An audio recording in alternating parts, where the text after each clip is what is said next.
Hello, आज आम्ही गेलेलो एका लग्नाला, तर तिथलं काही शूट घेतलेलं आहे. तर व्हिडिओ शेवटपर्यंत बघा आणि आवडला तर लाईक, शेअर आणि सबस्क्राईब करा.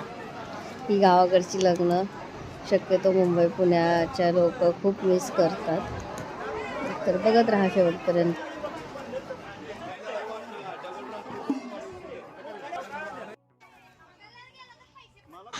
आणि इथं आंब्यांना बघा किती छान कैऱ्या लागलेल्या होत्या.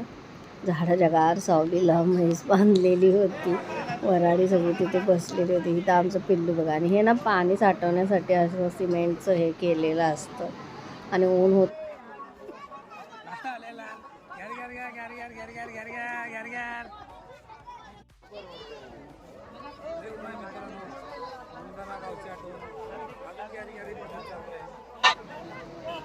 व्हिडिओ आवडला तर सबस्क्राईब नक्की